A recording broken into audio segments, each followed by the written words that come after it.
नमस्कार प्यारे विद्यार्थियों, स्वागत है आप सभी का। विद्युत आवेश अपन पढ़ रहे थे। पिछली क्लास में विद्युत आवेश का बेसिक कॉन्सेप्ट अपन ने पढ़ा। सबसे पहले आप अपनी क्लास में अटेंडेंस दे दीजिए, लाइव चैट कमेंट बॉक्स में अपना नाम लिख दीजिए। अगर पिछली क्लास को अगर आपने ध्यान से पढ़ा है और फिर मैंने जो भी आपको पढ़ाया था उसको आपने रिवाइज किया है तो आपके आगे वाली क्लास समझ में बैठेगी। अन्यथा अभी क्लास से लेफ्ट होइए, पहले पिछले वाली क्लास पढ़िए, उसके बाद में आगे पढ़िए। ठीक है, 12th क्लास की जो फिजिक्स का है वो सबसे इम्पोर्टेंट टॉपिक और पहला टॉपिक है विद्युत आवेश स्थिर विद्युतिकी का। ठीक है, वो अपन पढ़ रहे हैं। देखो अभी तक भी बहुत सारे विद्यार्थी हैं जो कभी पढ़ते हैं कभी नहीं पढ़ते हैं। बहुत सारे विद्यार्थी हैं जो पढ़ ही नहीं रहे हैं। क्या पढ़ना है? पढ़ने का तो कुछ अल्टरनेट नहीं है, पढ़ना तो पड़ेगा ही आप लोगों को, और पढ़ना पड़ेगा। उससे बेटर है कि आप पढ़ ही लें। विद्युत आवेश अपन पढ़ रहे थे। विद्युत आवेश क्या होता है, उसके प्रकार, नेगेटिव पॉजिटिव दो प्रकार पढ़ लिए थे। किस प्रकार से विद्युत आवेश उत्पन्न होता है, धनावेश कैसे उत्पन्न होता है इलेक्ट्रॉनों के त्यागने से, ऋणावेश कैसे उत्पन्न होता है इलेक्ट्रॉनों के ग्रहण करने से। अब आगे बढ़ते हैं अपन आवेशों के गुणधर्म।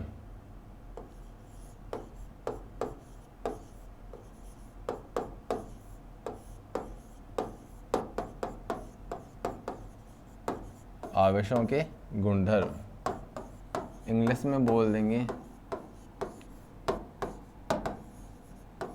Properties of charges.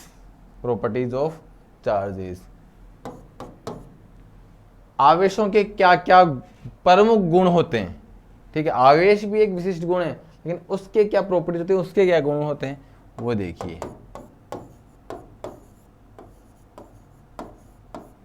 योज्यता, आवेशों की योज्यता, एडिटिविटी। योज्यता से क्या मतलब है? योज्यता से मतलब है किसी भी निकाय का या किसी भी वस्तु का या किसी भी परमाणु का कुल आवेश किस प्रकार से ज्ञात किया जाता है, वो है योज्यता। ठीक है, अब आवेश, कुल आवेश ज्ञात करेंगे तो आवेशों का होगा बीजगणितीय योग। किस प्रकार से होगा, किस प्रकार का योग होगा? बीजगणितीय योग। आवेशों का बीजगणितीय योग, आवेशों का बीजगणितीय योग। ठीक है, आवेशों का बीजगणितीय योग करके आप किसी भी निकाय या किसी भी वस्तु का कुल आवेश ज्ञात कर सकते हैं। अब यहाँ निकाय से क्या मतलब है? निकाय से मतलब है कि जिस वस्तु पर आप अध्ययन कर रहे हो, जैसे मेरे को इस मार्कर का कुल आवेश ज्ञात करना है तो ये क्या होगी कि निकाय हो गई। ठीक है, बोल देंगे कि निकाय का कुल आवेश। ठीक है, तो निकाय का कुल आवेश ज्ञात करने के लिए आवेशों का बीजगणितीय योग करना पड़ेगा। जैसे अपन ने पिछली क्लास में सोडियम परमाणु का कुल आवेश ज्ञात किया था। ठीक है, अब सोडियम परमाणु का कुल आवेश ज्ञात किया था, किस प्रकार से किया था? उसमें 11 तो प्रोटॉन होते थे, तो 11 गुणा प्रोटॉन प्लस 11 गुणा इलेक्ट्रॉन। ठीक है, 11 गुना प्रोटॉन का आवेश कितना था? 1.6 गुना 10 की घात -19 प्लस 11 गुना इलेक्ट्रॉन का माइनस का 1.6 गुना 10 की घात -19। बीजगणितीय योग का मतलब है कि जो प्लस का आवेश है उसको प्लस में ही रखना है, जो माइनस का आवेश है उसको माइनस में रखना है। मतलब चिन्ह सहित उनको जोड़ लेना है, चिन्ह सहित उनको जोड़ लेना है। ठीक है,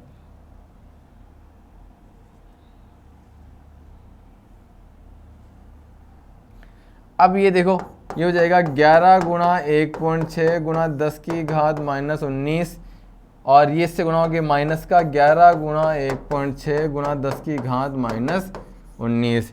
जितना प्लस का है उतना ही किसका है? माइनस का। कुल आवेश क्या आ जाएगा? 0। ये आवेशों का क्या हो गया? बीजगणितीय योग हो गया। मतलब प्लस के आवेश को प्लस में जोड़ना है और माइनस के आवेश को माइनस में ही रखना है और फिर उनको जोड़ना है चिन्ह सहित। वो क्या हो जाएगा?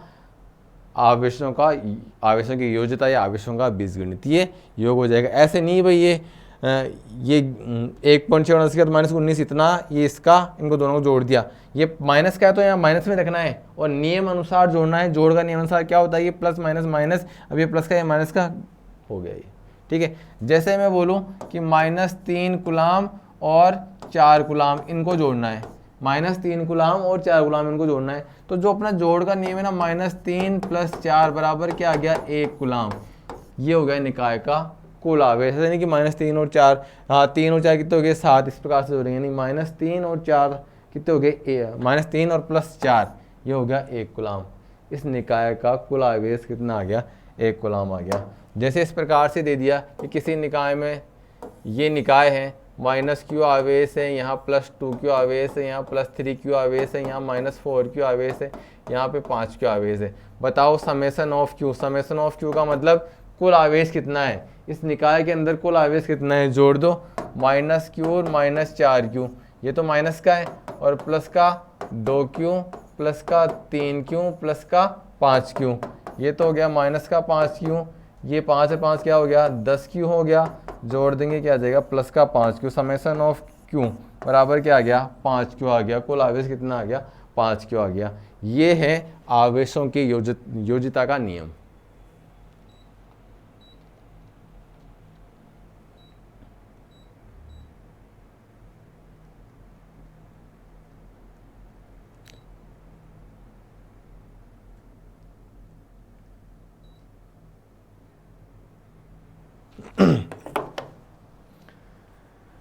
आगे ये गुणधर्म हो गया, इसका पहला गुणधर्म अपन ने पढ़ा,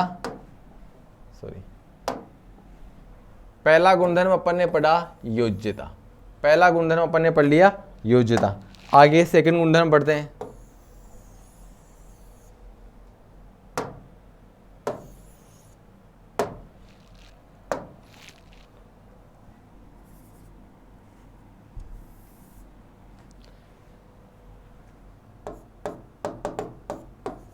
आवेशों की निश्चरता।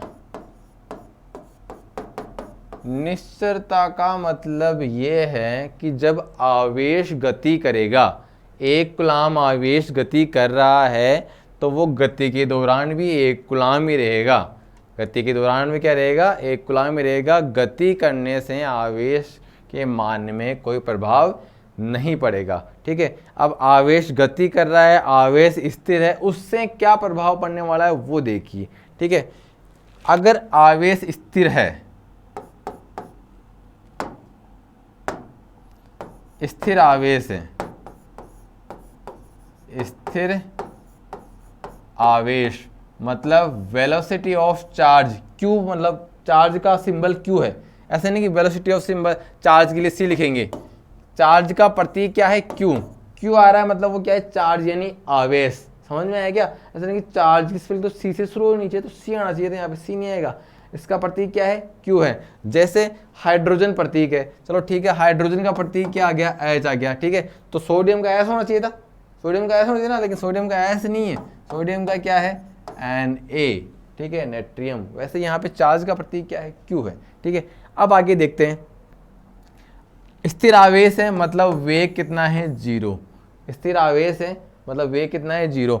अगर आवेश स्थिर है, स्थिर आवेश से इसका मतलब उस आवेश से विद्युत क्षेत्र उत्पन्न होगा।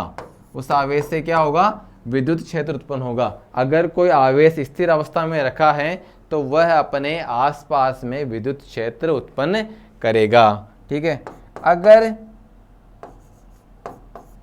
नियत वेग से गतिशील आवेश है, अगर नियत वेग से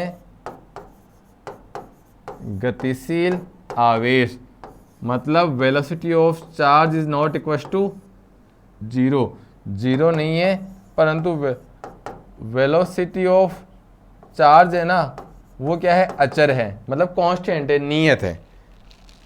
नियत लिख देता हूं, इसका वेग क्या है, नियत है। और साथ में ए क्यू, ए का मतलब होता है त्वरण, एक्सीलरेशन। ए का मतलब क्या होता है, त्वरण, एक्सीलरेशन, वेग में वृद्धि की दर, ठीक है। ए क्यू वो क्या है, नियत है, वो 0 नहीं है, वो क्या है, 0 नहीं है। सॉरी, वेग नहीं है तो त्वरण 0 होगा। वेग नियत है तो त्वरण क्या है, 0 होगा। नियत वेग से गतिशील आवेश है, यहां पर देखो वेग 0 था, यहां पर क्या था, वेग 0 था, तो सिर्फ और सिर्फ विद्युत क्षेत्र उत्पन्न हो रहा था। वेग 0 था, अगर किसी आवेश का वेग 0 है, किसी आवेश का वेग 0 है, मतलब आवेश रखा है, यहां रखा है आवेश, ठीक है, तो ये अपने आसपास में क्या करेगा, विद्युत क्षेत्र उत्पन्न कर देगा, सिर्फ और सिर्फ विद्युत क्षेत्र उत्पन्न करेगा, ठीक है। और जैसे ही ये आवेश गति करने लग जाएगा कि नियत वेग से 10 किलोमीटर पर घंटे, ना कम ना ज़्यादा, बिल्कुल एक फिक्स वेग है, ना कम हो रहा है ना ज़्यादा, ऐसा नहीं कि बढ़ रहा है कि अभी 10 है फिर 15 हो जाएगा फिर 20 हो जाएगा, वो नियत वेग नहीं है, वो तो त्वरित वेग है, ठीक है। नियत वेग का मतलब फिक्स है वेग, वेग ना कभी घट रहा है ना कभी बढ़ रहा है, नियत वेग है। वेग 0 नहीं है, 0 नहीं का मतलब वेग कुछ ना कुछ है, वेग कुछ ना कुछ है, चाहे वो 10 है, चाहे 5 है, चाहे 2 है, चाहे 4 है, जितना भी है, और लेकिन वो नियत है, लेकिन वो क्या है, नियत है। और एक क्यू मतलब त्वरण का मान क्या है, 0 है, त्वरण का मान 0 है, मतलब त्वरण उस पर कार्य नहीं कर रहा। तब क्या होगा, तब विद्युत क्षेत्र उस आवेश से विद्युत क्षेत्र और चुंबकीय क्षेत्र, विद्युत क्षेत्र और चुंबकीय क्षेत्र दोनों उत्पन्न होंगे, विद्युत क्षेत्र और चुंबकीय क्षेत्र दोनों उत्पन्न होंगे। मतलब कि ये आवेश है वो नियत वेग से गति कर रहा है, तो अपने आसपास में विद्युत क्षेत्र भी उत्पन्न करेगा और चुंबकीय क्षेत्र भी उत्पन्न करेगा। विद्युत क्षेत्र उसका खुद का गुण है, परिभाषा में अपन ने पढ़ा था कि आवेश वस्तु का वह गुण है जो किसी वस्तु के आसपास में विद्युत क्षेत्र उत्पन्न कर दे। अब ये तो गुण है ही, अब वो गुण नष्ट थोड़ी हो जाएगा, रुका हुआ है तो भी गुण है उसके पास में, और चल रहा है तो भी गुण उसके पास में, रुका हुआ है तो भी विद्युत क्षेत्र उत्पन्न करेगा, चल रहा है तो भी विद्युत क्षेत्र उत्पन्न करेगा। जब वो नियत वेग से गति कर रहा है तो उसके पास में एक गुण और आ जाएगा, और वो है चुंबकीय क्षेत्र, वो अपने आसपास में चुंबकीय क्षेत्र उत्पन्न करेगा, ठीक है। निश्चरता में तो इतना ही था कि गति करने से किसी वस्तु के आवेश के मान में कोई परिवर्तन नहीं होगा। पहला गुण था योज्यता, दूसरा गुण आ गया उसका निश्चरता, निश्चरता, ठीक है। तीसरा गुण,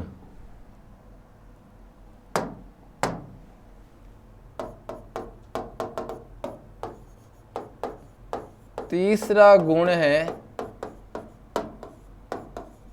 आवेश का संरक्षण। आवेश का जो संरक्षण का जो नियम है, आवेश संरक्षण का जो नियम है वो किसने दिया, वो दिया बेंजामिन फ्रैंकलिन। किसने दिया, बेंजामिन फ्रैंकलिन। अब आवेश संरक्षण का नियम क्या है, आवेश संरक्षण के नियम से अभिप्राय ये है कि आवेश को ना तो नष्ट किया जा सकता है ना ही उत्पन्न किया जा सकता है। किसी भी रासायनिक या किसी भी नाभिकीय किसी भी प्रकार की अगर कोई अभिक्रिया हो ना, उस अभिक्रिया में, उस अभिक्रिया के दौरान ना तो आवेश को नष्ट किया जा सकता है और ना ही उत्पन्न किया जा सकता है। ऐसे नहीं कि 10 कूलम आवेश इसको नष्ट करो, कम रहने चाहिए, आवेश नष्ट नहीं होगा। आवेश सिर्फ एक वस्तु से दूसरे वस्तु पर स्थानांतरित किया जा सकता है। वो किस प्रकार, किसके रूप में होता है, वो इलेक्ट्रॉन के रूप में होता है, वो इलेक्ट्रॉन के रूप में होता है। जैसे इस वस्तु के पास में 1 कूलम आवेश है, 1 कूलम प्लस का आवेश है, इसके पास में क्या है, 1 कूलम प्लस का आवेश है, ठीक है। अब इसके आवेश जो 1 कूलम है उसको खत्म करना है तो नष्ट नहीं होगा, वो क्या होगा, 1 कूलम माइनस का आवेश लेके आओ, तब इसके पास में 0 आवेश हो जाएगा। अभी 1 कूलम प्लस का आवेश है, 1 कूलम माइनस का आवेश लेके आओ, तब इसके पास में क्या हो जाएगा, 0 आवेश हो जाएगा। अब 1 कूलम माइनस का आवेश लेके आए, किसी और से लेके आए, इसमें से लेके आए, इसके पास 0 आवेश था, माइनस 1 कूलम आवेश यहाँ से लेके आ गए, इसके पास 0 हो गया, लेकिन इसके पास में प्लस का हो गया, यहाँ से 1 माइनस का निकाले ना आपने, पहले 0 था, 1 माइनस का निकाल लिया तो 1 प्लस का बच गया, जितना माइनस का आप निकालोगे उतना प्लस का हो जाएगा उसके पास, तो ठीक है। तो आवेश को ना तो नष्ट किया जा सकता है ना ही उत्पन्न किया जा सकता है। इस नियम को बोलते हैं आवेश संरक्षण का नियम, और ये किसने दिया था, बेंजामिन फ्रैंकलिन ने दिया था। अब आवेश संरक्षण के नियम के लिए अपन एग्जांपल देखते हैं। आप लोगों ने पढ़ा होगा यूरेनियम 235 के विखंडन से, शायद नाभिकीय विखंडन कहीं पढ़ा है।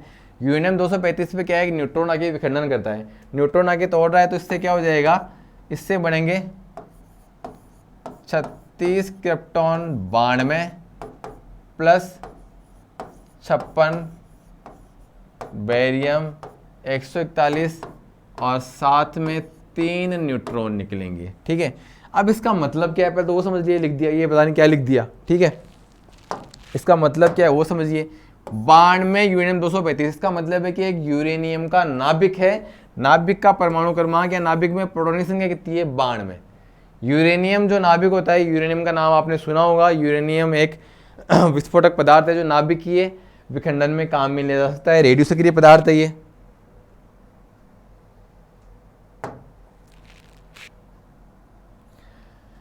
ये जो 92 इसका परमाणु क्रमांक है, मतलब कि इसमें प्रोटॉन की संख्या कितनी है 92 है यूरेनियम में। और 235 क्या है, proton plus neutron, proton plus neutron मिला के कितने हैं 235 है। मतलब 235 में से 92 तो क्या है प्रोटॉन है, बाकी बच गए 135 और 8 143, वो क्या है न्यूट्रॉन है। और ये 0n1 यहाँ पे यानी यहाँ प्रोटॉन तो है ही नहीं, एक पूरा का पूरा क्या है न्यूट्रॉन है। यहाँ प्रोटॉनों की संख्या आती है, यहाँ प्रोटॉन प्लस न्यूट्रॉन की संख्या आती है। जैसे इसमें बात करें, ये 36 क्या है प्रोटॉनों की संख्या है, और 92 क्या है प्रोटॉन प्लस न्यूट्रॉन है।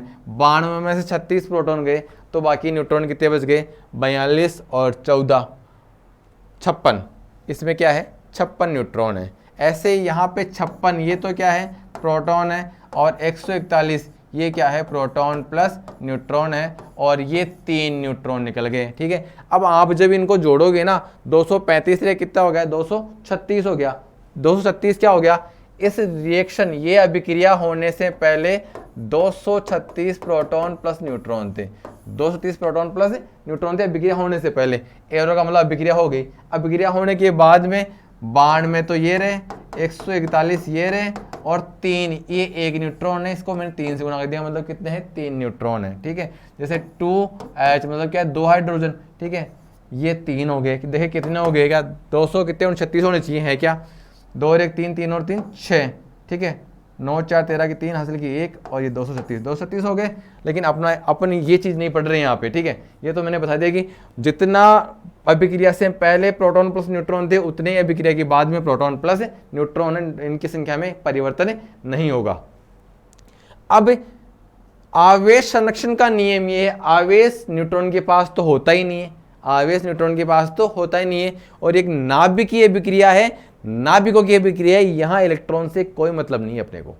नाभिकीय अभिक्रिया है, नाभिकों की अभिक्रिया है, यहाँ पे इलेक्ट्रॉन से अपने को कोई मतलब ही नहीं है, यहाँ किससे मतलब है प्रोटॉन से। ठीक है, अब न्यूट्रॉन के पास तो आवेश होता नहीं है, तो न्यूट्रॉन खत्म है, इलेक्ट्रॉन है ही नहीं, आवेश बच गया प्रोटॉन के पास में।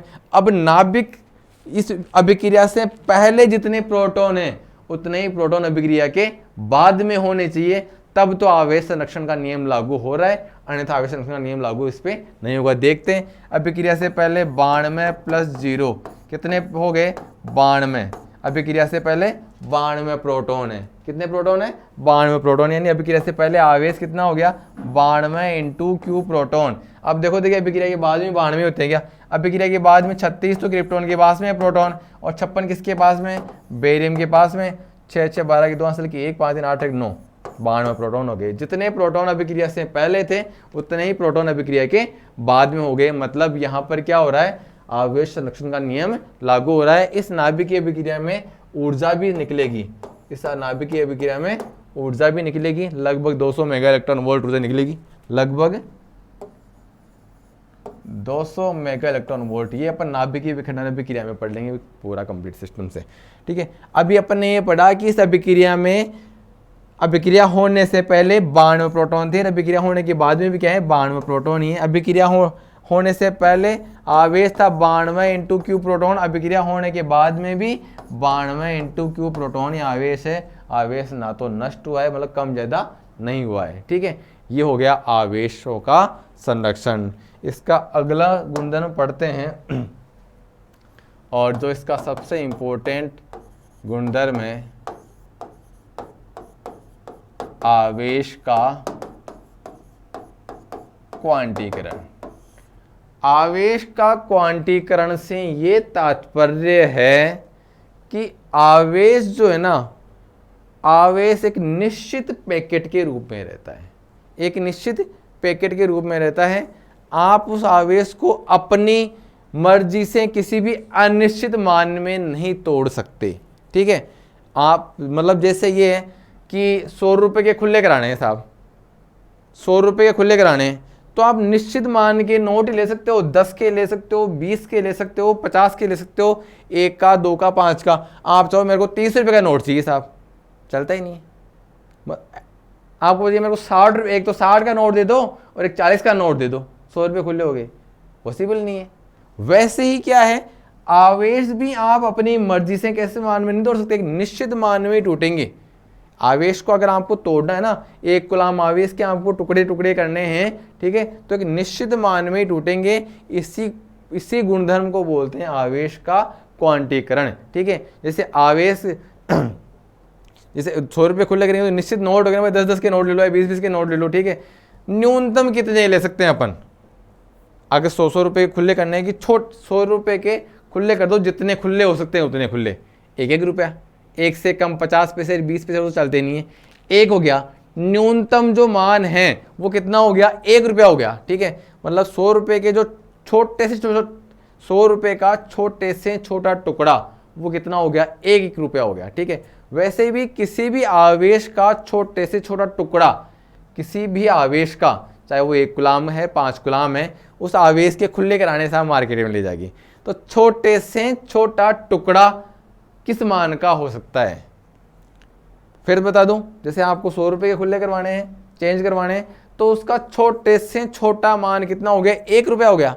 ठीक है, वैलिड मान है, 1 से कम होगा 50 पैसे 25 पैसे, वो वैलिड मान नहीं है, 1 रुपया हो गया। ठीक है भाई, 1 से कम इसके टुकड़े नहीं हो सकते। वैसे ही आवेश के किसी भी मान का, भले ही वो 1 कूलम आवेश है, 2 कूलम आवेश है या 5 कूलम आवेश है, कितने भी कूलम आवेश है, आधा कूलम आवेश है, पाव कूलम आवेश है, 0.1 कूलम आवेश है, उसके छोटे से छोटा टुकड़ा क्या होगा, वो होता है इलेक्ट्रॉन के आवेश के बराबर E, और उसका मान होता है 1.6 गुणा 10⁻⁻19 कूलम। आवेश का छोटे से छोटा मान ये होगा, आवेश का छोटे से छोटा मान ये होगा, कितना होगा, 1.6 गुणा 10⁻⁻19 कूलम। इससे कम मान का आवेश संभव नहीं है। अगर आप चाहो कि साहब मेरे को तो 1.5 गुणा 10⁻⁻19 कूलम चाहिए साहब, 1.5 गुणा 10⁻⁻19 कूलम चाहिए, तो पॉसिबल नहीं है। ये आवेश का यह मान संभव नहीं है, आवेश का यह मान संभव नहीं है। ठीक है, क्योंकि आवेश एक निश्चित न्यूनतम मान ही ग्रहण करता है।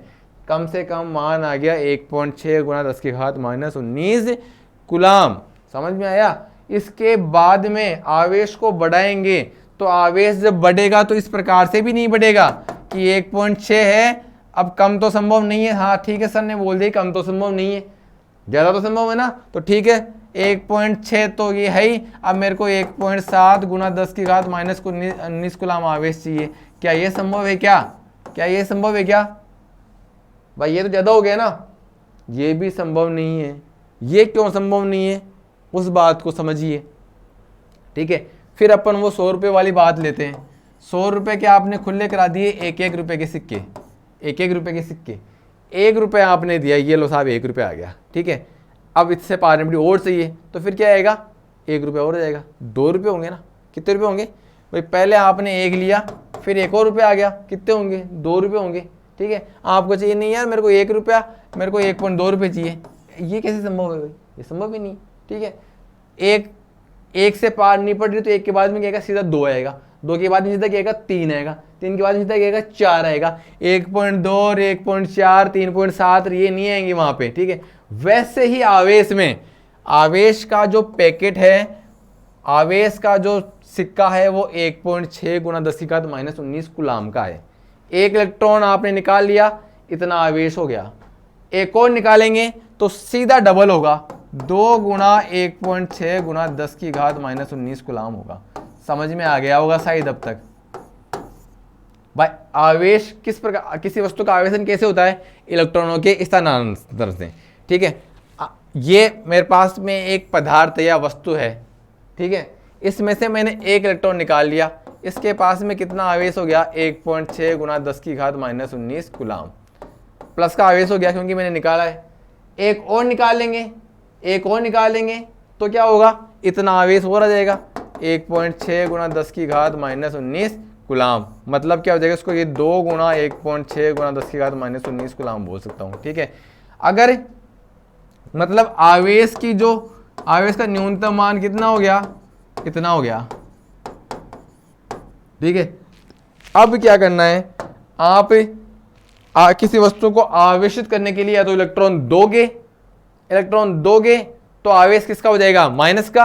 इलेक्ट्रॉन निकालोगे तो आवेश किसका हो जाएगा, प्लस का। अब कितने इलेक्ट्रॉन निकाल रहे हैं, माना कि 5 इलेक्ट्रॉन निकाल रहे हैं। ये जो वस्तु थी इसमें से 5 इलेक्ट्रॉन निकाल लिए गए, इसमें से 5 इलेक्ट्रॉन निकाल लिए गए।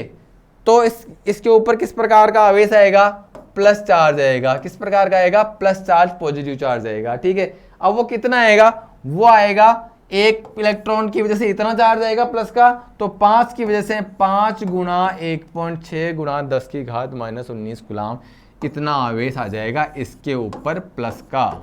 समझ में आ गया होगा भाई। आवेश जैसे 1 का सिक्का, फिर 2 आएंगे, फिर 3 आएंगे, फिर 1 और रुपया और दे दे रहे, अब कितने हो गए, 4 हो गए, 1 और दे दे रहे, कितने हो गए, 5 हो गए, 3.5 रुपये नहीं आएंगे क्योंकि 50 पैसे नहीं चलते हैं। वैसे यहाँ पे आवेश में इलेक्ट्रॉन में 1 इलेक्ट्रॉन पूरा निकालेंगे, ऐसे नहीं कि आधा इलेक्ट्रॉन निकाल लेते हैं, वो संभव नहीं है।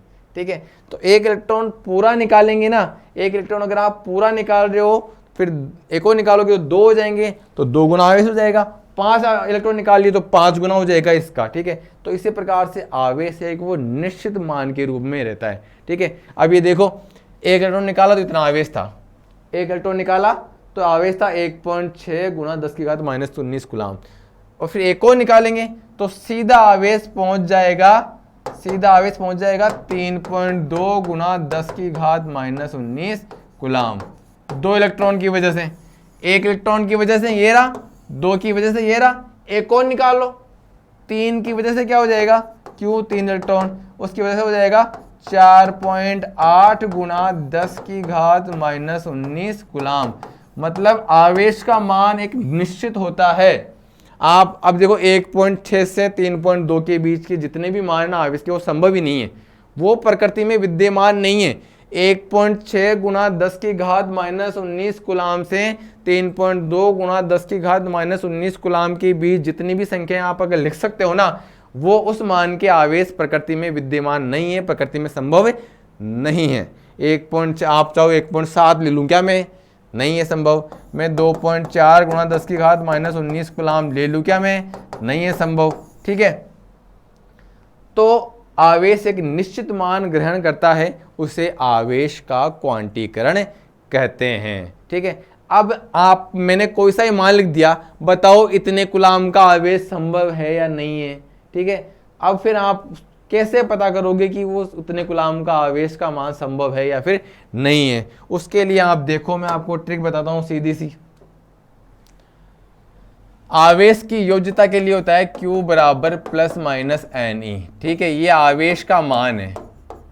Q तो क्या है, आवेश का मान है। इसका मान हो गया 1.6 गुना 10 की घात माइनस 19 कूलाम, और ये होती है इलेक्ट्रॉनों की संख्या, ये होती है इलेक्ट्रॉनों की संख्या। और प्लस माइनस, रही बात प्लस माइनस की, अब इलेक्ट्रॉन त्याग कर रही है कोई वस्तु, प्लस की बात है तो प्लस ले लो, माइनस की बात है इलेक्ट्रॉन का ग्रहण कर रही है तो माइनस की बात है तो माइनस ले लो। ठीक है, ये किसी वस्तु पर कितना आवेश है, ये इस फॉर्मूले से पता करेंगे। जैसे मैं बात करूं, क्वेश्चन ये आ गया, 10 इलेक्ट्रॉन त्यागने पर वस्तु पर आवेश। किसी वस्तु ने या किसी परमाणु ने या किसी कण ने 10 इलेक्ट्रॉनों का त्याग कर दिया। क्या कर दिया, 10 इलेक्ट्रॉनों का त्याग कर दिया, तो उसके ऊपर आवेश का मान कितना होगा। तो सूत्र अपने पास में क्या है, Q बराबर त्याग कर रहा है ना, तो प्लस ले लो डायरेक्ट, अब माइनस की जरूरत ही नहीं है, क्योंकि पता है कि इलेक्ट्रॉन का त्याग कर रहा है, तो त्याग कर रही है तो वस्तु कैसी हो जाएगी, धन आवेशित हो जाएगी। तो Q बराबर प्लस NE, Q बराबर प्लस N। N का मान कितना है, N का मान है 10, 10 इलेक्ट्रॉनों की संख्या है N, कितने इलेक्ट्रॉन है 10, और E का मान कितना, 1.6 गुना 10 की घात माइनस 19 गुलाम। 1.6 गुना 10 की घात माइनस 19 गुलाम गुणा कर देंगे तो या तो लिख दो 16 गुना 10 की घात माइनस 19 गुलाम, या तो ये लिखते हैं, या फिर देखो ये क्या है 10 गुना 1.6 गुना 10 की घात माइनस 19 है ना, तो इसको तो 1.6 ही रहने दो। ये 10 की घात माइनस 19 और ये 10 की घात क्या हो गई 1, ये आधा समान घाते जुड़ जाएगी तो ये हो गया 1.6 गुना 10 की घात माइनस 18 गुलाम, ये आ गया। 10 इलेक्ट्रॉन का त्याग करने पर उस वस्तु के ऊपर प्लस का 1.6 गुना 10 की घात माइनस 18 गुलाम आवेश आ जाएगा। समझ में आ गया होगा।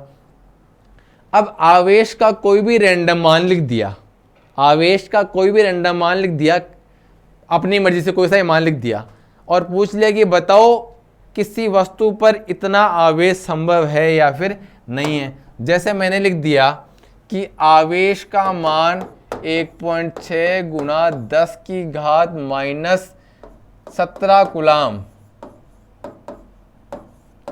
किसी वस्तु पर इतना आवेश संभव है या फिर नहीं है। किसी वस्तु पर 1.6 गुना 10 की घात माइनस 17 गुलाम आवेश संभव है या फिर नहीं है।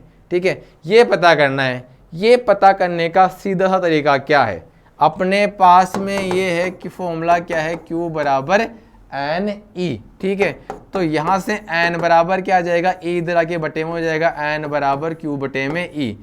n बराबर क्या आ जाएगा, Q बटे में E। अब Q का मान तो कितना है, Q का मान तो दे रखा है 1.6 गुना 10 की घात माइनस 17 और E हमेशा इलेक्ट्रॉन पर आवेश का परिमाण है। परिमाण मतलब प्लस माइनस नहीं लेना है वहां पे, परिमाण का मतलब सिर्फ वो संख्यात्मक मान आएगा। 1.6 गुना 10 की घात माइनस 19, n का मान निकालो। 1.6 से 1.6 कट गया, ऊपर 10 की घात माइनस 17, नीचे क्या था माइनस 19, ये ऊपर जाए क्या हो जाएगा प्लस का 19, मतलब 10 की घात माइनस 17 और प्लस का 19 तो क्या बचेगा 2, 10 की घात 2 का मतलब क्या हो गया 100। n का मान कितना आ रहा है 100। n क्या होता है, इलेक्ट्रॉनों की संख्या, मतलब इलेक्ट्रॉनों की संख्या कितनी आ गई 100, तो 100 इलेक्ट्रॉन संभव हैं, मतलब 100 इलेक्ट्रॉनों का निकालना या 100 इलेक्ट्रॉन देना संभव है। इसका मतलब 1.6 गुना 10 की घात माइनस 17 गुलाम आवेश संभव है। 1.6 गुना 10 की घात माइनस 17 गुलाम आवेश संभव है। समझ में आ रहा है नहीं आ रहा है, कमेंट बॉक्स में लिखेंगे आज इस वीडियो को देखने के बाद में कि आपका वीडियो को लेके क्या आउटपुट है, क्या फीडबैक, आप क्या चाहते हैं, समझ में आ रहा है कि नहीं आ रहा है, सर धीरे पढ़ा रहे हैं, फास्ट पढ़ा रहे हैं, क्या पढ़ा रहे हैं, वो आप लोग अपना जो भी व्यू है ना इस वीडियो को पूरा होने के बाद में कमेंट में ज़रूर लिखेंगे। तो ये हो गया कि भाई इतना आवेश संभव है कि नहीं है। इसी प्रकार से एक क्वेश्चन और कर लेते हैं। मैंने दे दिया 2.4 गुना 10 की घात माइनस 18 गुलाम आवेश, बताओ कि इतना आवेश संभव है या फिर नहीं है।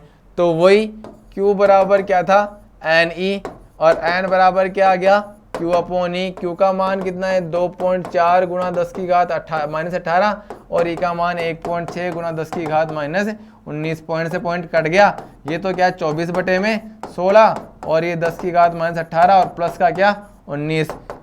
24 बटे में 16, 8 से कट रहा है, 8 या 24, 8 दूनी 16, 3 बटे में 2 गुना 10 की घात कितना आ गया 1 माइनस 18 प्लस 19 10 की घात 1 आ गया। 10 की घात 1 का मतलब क्या होगा 10, 10 किससे गुना होगा 3 से, 10 की घात 1 का मतलब क्या हो गया 10, 10 गुना होगा 3 से तो कितना आ गया 30 और 30 बटे में 2 बराबर क्या आ गया 15, मतलब n का मान क्या आ गया 15। मतलब इतने आवेश के लिए 15 इलेक्ट्रॉनों का स्थानांतरण करना पड़ेगा।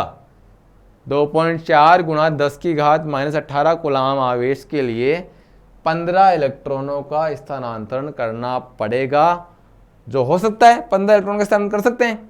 ठीक है, इसका मतलब ये आवेश संभव है।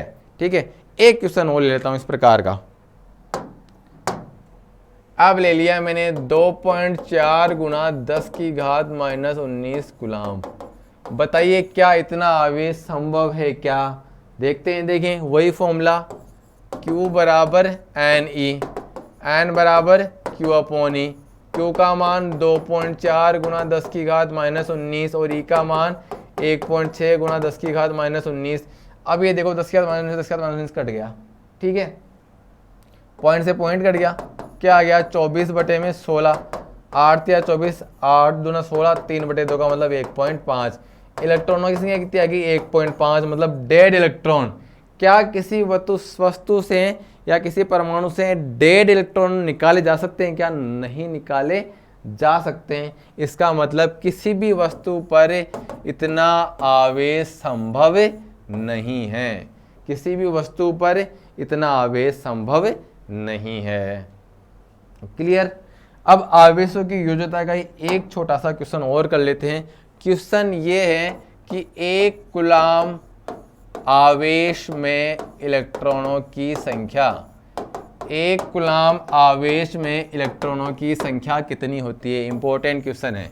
1 कूलाम आवेश में इलेक्ट्रॉनों की संख्या कितनी होती है? भाई 1 कूलाम धनावेशित करना है किसी वस्तु को तो कितने इलेक्ट्रॉन निकालने पड़ेंगे ना, धनावेशित करना है तो, और ऋणावेशित करना है तो कितने इलेक्ट्रॉन देने पड़ेंगे वो निकालना है।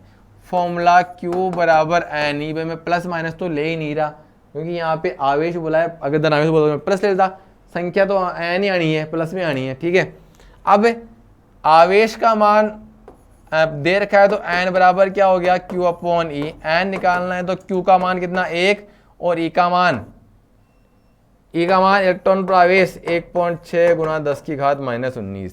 भाई Q बराबर NE, यहाँ से N बराबर क्या आ जाएगा Q/E। Q क्या है? आवेश। आवेश कितना है 1 कूलाम। 1 कूलाम आवेश में इलेक्ट्रॉन से निकाल लेना। भाई आवेश का मान दे रखा है 1 कूलाम तो Q का मान रख दिया 1 और ये 1.6 गुणा 10⁻⁻19। इसको सोल्व करना है। ठीक है, अब मैं डायरेक्ट लिख दूं 6.25 गुणा 10⁻18 इलेक्ट्रॉन, तो अब बहुत सारे विद्यार्थियों को समझ में नहीं आएगा। ठीक है, और मैं इस प्रकार से पढ़ाना नहीं चाहता कि कुछ विद्यार्थियों को समझ में आए, कुछ विद्यार्थियों को समझ में नहीं आए। मैं चाहता हूं कि जितने विद्यार्थी देख रहे हैं सबको समझ में आना चाहिए। वो विद्यार्थी भले 10वीं का क्यों नहीं बैठा हो, सब समझ में आना चाहिए। अगर वो ध्यान से पढ़ रहा है तो समझ में आएगा, भले वो 10वीं का क्यों नहीं बैठा हो। ठीक है, कैसे आएगा वो देखिए। N बराबर 1/1.6 गुणा 10⁻⁻19। ठीक है, 1/1.6, ये जो 10⁻⁻19 है वो ऊपर जाके क्या हो जाएगा 10⁻19 हो जाएगा। ठीक है, नीचे घात माइनस की है तो ऊपर जाके क्या हो जाएगी प्लस की हो जाएगी, 10⁻19 हो गया। यहाँ तक किसी को कोई दिक्कत नहीं है। उसके बाद में अगर मेरे को ये पॉइंट हटाना है, तो मैंने ये पॉइंट हटा दिया, यहाँ लगा दिया 0। अब ये हो गया 10/16 गुणा 10⁻19। कितना हो गया 10/16 गुणा 10⁻19। अभी देखो 10 में 16 का भाग नहीं जाता, टिपिकल होता था भाग देना। तो मैं क्या कर रहा हूँ, ध्यान से देखना। 10/16 गुणा ये जो 10⁻19 है ना, ठीक है, उसको थोड़ा सा तोड़ लेता हूँ। 10 गुणा 10⁻18 लिख दूं क्या मैं इसको? 10⁻19 को लिख दिया 10 गुणा 10⁻18। देखो कैसे, 10 गुणा 10⁻18, 10 का मतलब 10⁻1 है। 10 का मतलब क्या है 10⁻1 है। ठीक है, अब आधार समान तो घातों को जोड़ देंगे, 1 + 18 बराबर क्या हो गया 10⁻19 हो गया। जैसे x स्क्वायर को x गुणा x लिख सकते हैं, क्योंकि यहाँ पे x⁻1 और 1 लिखते हो जाएगी 2। x⁻3 को x स्क्वायर गुणा x लिख सकते हैं, क्यों? क्योंकि यहाँ x⁻2 है, यहाँ x⁻1 है, 2 लिखते हो जाएगी 3। ये हो गया। ठीक है, तो मैंने इसको ये लिख दिया। अब ये क्या हो जाएगा 10 गुणा 10 क्या हो गया 100/16 गुणा 10⁻18। अब क्या करना है 100 में 16 का भाग देना है। ठीक है, 100 में 16 का भाग देना है, थोड़ा सा टिपिकल हो रहा है, अभी भी भाग देना। ठीक है, तो फिर क्या करो, काट लो इसको, 4 से कट रहा है, 25 चौक 100, 4 चौक 16, 25/4, 25/4 गुणा 10⁻18। अब 25 में 4 का भाग दे दो, आप दे सकते हैं अपने रफ कॉपी में दीजिए 25 में 4 का भाग। जब आप 25 में 4 का भाग देंगे तो कितने आएंगे, देखे देख 2 दें कितने आ रहे हैं। जब आपने 25 में 4 का भाग दिया तो आ गया 6.25 गुणा 10⁻18 N का मान। मतलब इलेक्ट्रॉनों की संख्या कितनी आ गई 6.25 गुणा 10⁻18। मतलब किसी वस्तु को अगर 1 कूलाम आवेश देना है, मतलब ऋणावेशित करना है, तो इतने इलेक्ट्रॉन देना पड़ेगा। अधनावेश करना है तो इतने इलेक्ट्रॉन निकाल लेंगे। Is that clear? समझ में आ गया होगा। एक क्वेश्चन मैं आपको और देता हूं। क्वेश्चन क्या देता हूं मैं आपको? क्वेश्चन दे रहा हूं, आवेश का मान लिख रहा हूं, इलेक्ट्रॉनों की संख्या आपको खुद को निकालनी है। इलेक्ट्रॉनों की संख्या, वह किस आवेश में इलेक्ट्रॉनों का कितना मान होगा। पहले तो ये चेक करोगे वो संभव एन निकालोगे आप। अब वो इलेक्ट्रॉनों की संख्या निकालोगे तो आपको पता चल जाएगा। अगर एन का मान पूरा आ रहा है, 2, 5, 10, 15, 20 जो भी आ रहा है, ऐसा कुछ आ रहा है, मतलब आवेश संभव है। अगर ऐसा कुछ नहीं आ रहा है, पॉइंटों में आ रहा है, भिन्न में आ रहा है, तो आवेश संभव नहीं है। तो आपको इलेक्ट्रॉनों की संख्या निकालनी है। मैं आवेश का मान लिख रहा हूं Q1, ये हो गया 2 माइक्रोकुलाम। अब देखो माइक्रोकुलाम का मतलब क्या होता है, एक चीज मैं आपको बताना भूल गया। 1 मिलीकुलाम, मिलीकुलाम का मिली का मतलब होता है 10 की घात -3, तो 10 की घात -3 कुलाम हो गया। ठीक है। 1 माइक्रोकुलाम, माइक्रोकुलाम का मतलब होता है 10 की घात -6 कुलाम। माइक्रो का मतलब क्या होता है? 10 की घात -6 कुलाम। 1 नैनो, स्मॉल, ये स्मॉल m है मिली और ये स्मॉल n है नैनो। स्मॉल n का मतलब हो गया 10 की घात -9 coulomb. 1 small p pico coulomb, इसका मतलब होता है 10 की घात -12 कुलाम। इंपॉर्टेंट चीजें ध्यान रखें। मिली का मतलब जहां आ गया मिली, मिलीमीटर, ये आ गया 1 mm, मतलब 10 की घात -3 मीटर। ध्यान रखें, मिली का मतलब 10 की घात -3, माइक्रो का मतलब 10 की घात -6। ये माइक्रो है, इस प्रकार से लिखा हुआ है। माइक्रो का मतलब 10 की घात -6 माइक्रो। ठीक है। नैनो, एन नैनो, नैनो का मतलब 10 की घात -9। पी पिको, पिको का मतलब क्या है? 10 की घात -12। तो ये अब ये 2 माइक्रोकुलाम दे दिया। 2 माइक्रोकुलाम का मतलब क्या हो जाएगा? 2 गुणा 10 की घात -6 कुलाम। ये आवेश का मान हो गया। इलेक्ट्रॉनों की संख्या आपको इसमें ज्ञात करनी है। आगे क्वेश्चन नंबर 2, आवेश का मान दे रखा है 4.5 माइक्रोकुलाम। क्वेश्चन नंबर 3, आवेश का मान दे रखा है 4 नैनो कुलाम। क्वेश्चन नंबर 4, आवेश का मान दे रखा है 5 पिको कुलाम।